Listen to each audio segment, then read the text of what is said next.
Bienvenue sur cette nouvelle vidéo concernant le fait de pouvoir en fait exclure des joueurs temporairement ou alors même indéfiniment. On va faire une simulation qui sera en fait que lorsqu'on touche à part, eh bien on va être banni. On va commencer à ajouter une part et puis on va faire un script dans le JavaScript service. Comme d'habitude, ça ne change pas. Donc la simulation, pour pouvoir en fait détecter lorsque le joueur touche une part, on va faire maintenant. Donc, local part égale space.part, part.touch.connect function. Voilà, on l'a vu plusieurs fois. Hit. Notre ici, voilà. Local caractère, on va pouvoir récupérer le joueur grâce au caractère. Hit.parent. Local player égale game players.2.getPlayer.caractère. Voilà, ici on l'a. Donc pour pouvoir expulser seulement sur la fois et pas indéfiniment ni même temporairement, et bien du coup on va pouvoir faire player .kick. Du coup là il sera exclu, mais juste sur le moment. Et puis à l'intérieur on peut mettre un message. Donc ça sera une valeur de texte, donc un string. Et donc on peut mettre comme message par exemple haha tu t'es fait dégager par exemple.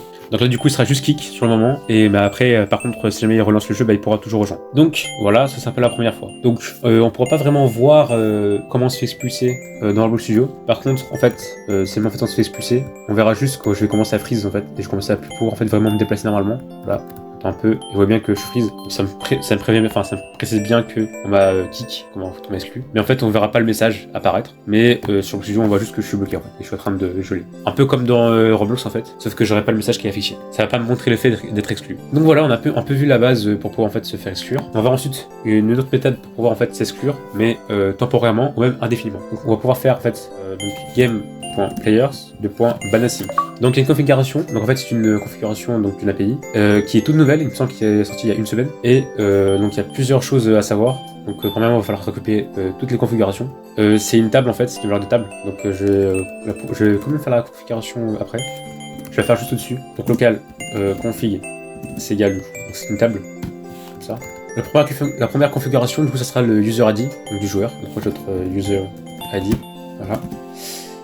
C'est une table aussi, donc on peut donner maximum, il me semble, 50 caractères pour le user ID, mais juste sur la fin le moment. Donc je vais faire du coup player.userid, donc celui qui va toucher. Ensuite on a, il me semble, apply to universe. Étant donné qu'en fait il y a plusieurs places, comme vous le savez déjà, dans un jeu. En fait, imaginons que j'ai plusieurs places, donc là j'ai la place principale. Bon, moi je l'appelais LOL, le jeu principal en fait. On peut rajouter plusieurs places. Du coup, est-ce que je veux, donc c'est une valeur boolean pour savoir en fait si je veux que ça s'applique dans tous les mondes. Moi j'aimerais que oui. Ensuite le temps, donc c'est le temps en secondes. Donc imaginons que j'aimerais que ça soit par exemple 24 heures, enfin une journée entière. Je vais faire 60 secondes, autrement dit 1 minute fois 60 pour pouvoir en fait avoir 1 heure fois 24.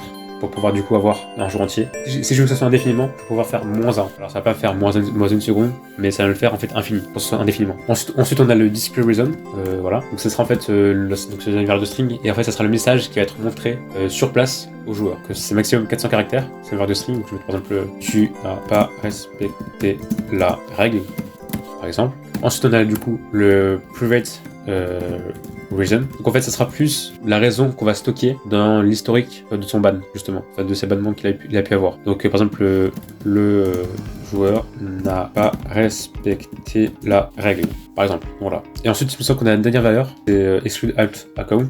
Yes. Donc en fait c'est par exemple les anciens comptes qu'il a pu avoir dans le jeu. Donc c'est une valeur boolean, donc si on veut exclure tous les accounts, par défaut il est false, mais je vais quand même laisser de false. Donc là on a toute la configuration. Donc il y a deux choses qui sont optionnelles, parce que par défaut par exemple execute all account il est false, donc c'est optionnel, donc faites du coup directement ça va être false. Et apply to universe c'est aussi optionnel, mais du coup faites aussi parce que par défaut ça sera égal à true. Donc là du coup on a une configuration, une table, et du coup ici on va pouvoir ajouter de la config. Étant donné que maintenant en fait je suis dans Roblox Studio, et bien on pourra pas voir, on pourra pas me voir que j'ai été expulsé en marchant sur la part. Sur Roblox bien sûr ça marchera.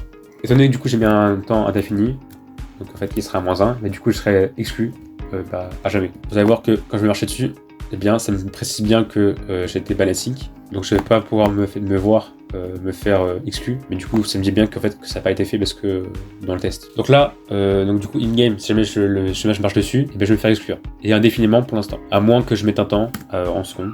Donc je vais quand même laisser indéfiniment. Donc là j'ai été exclu, dommage. Si le serveur reste toujours ouvert, donc wait 3 secondes ensuite. Et ici ce que je vais faire c'est que je vais faire game.players.unbanasync. Donc là aussi des configurations qui sont beaucoup moins nombreuses. Dans la configuration il y a 2 configurations. Par exemple local config 2, voilà, je précise bien avec un C majuscule et config 2. Et du coup en fait il y a 2 configurations, c'est celle de userid, donc puisqu'on va récupérer du coup le bon userid, player.userid ici, et aussi une valeur qui est le fait de pouvoir s'appliquer dans tous les univers.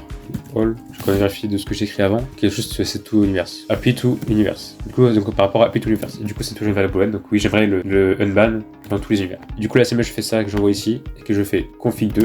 Donc là, je l'ai ajouté ici dans la table. Donc je me mets ici, je marche dessus. Là, vous voyez que ça me fait unban async ici. Et ensuite, après 3 secondes, ça me met bien unban async. J'ai bien été en fait unban de tous les serveurs. C'est la fin de ce tuto. J'espère qu'il vous aura plu. Comme d'habitude, si vous avez des questions, n'hésitez pas à les poser en commentaire. Ou encore une fois, par exemple dans le serveur Discord. Le lien est dans la description. Et puis sinon, je vous dis à très vite pour une nouvelle vidéo. À la prochaine!